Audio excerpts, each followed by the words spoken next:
Cette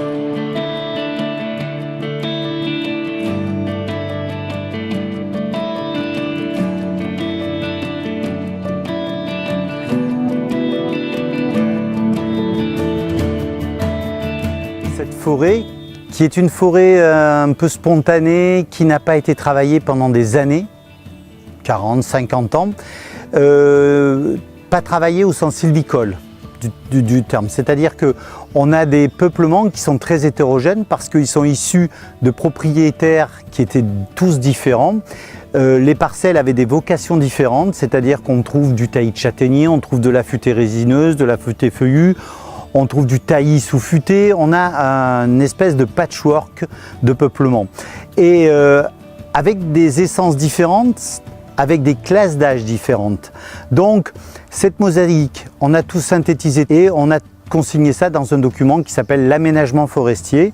Donc à partir de ce document, on a élaboré des programmes et de travaux et des coupes, parce qu'il fallait qu'on coupe du bois. Pourquoi coupe-t-on du bois? On coupe du bois pour une multitude de raisons. La première, la vocation de Saint-Pardoux, c'est la volonté du conseil départemental et elle s'impose de fait dans la mesure où nous avons 330 hectares de lacs, eh bien elle s'impose en termes de sécurité. Il fallait que les nombreux chemins de randonnée qui parcourent la forêt et la propriété du conseil départemental soient mis en sécurité. On a été obligé aussi de faire de la sylviculture, c'est-à-dire que sur les 25 hectares que nous avons parcourus cet hiver, en urgence, on a défini des priorités et on a vu qu'il y avait des peuplements comme des peuplements feuillus, des futaies feuillus, où il fallait faire une sélection de façon à pérenniser l'état boisé et de ne pas mettre en péril le peuplement. Donc il a fallu qu'on intervienne rapidement. On commence les coupes en novembre, décembre, janvier, février. Voilà quand on coupe.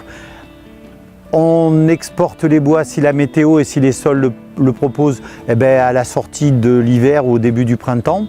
Et puis on fait nos travaux préparatoires septembre-octobre et on plante en novembre-décembre. Et ça, cette programmation, là on l'a faite sur les 15 années à venir.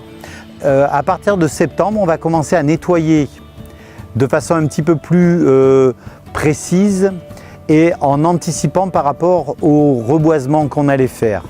Donc on va dévitaliser, on va croquer, on va arranger, on va broyer avant de replanter. On a prévu de replanter un peu plus de 5 hectares sur le site ici et quelque chose comme 1,5 hectare sur le site à côté de la piscine.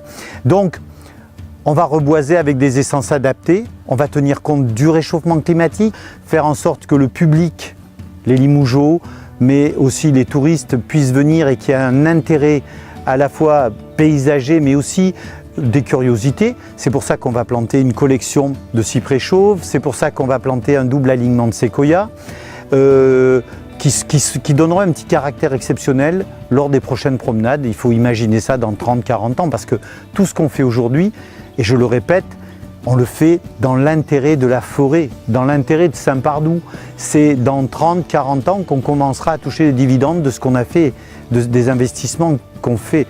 Donc c'est trouver un espèce d'équilibre et de faire en sorte que la forêt autour du lac, elle soit diversifiée, qu'elle ait encore son caractère hétérogène, qu'elle soit attractive et surtout qu'elle se porte bien.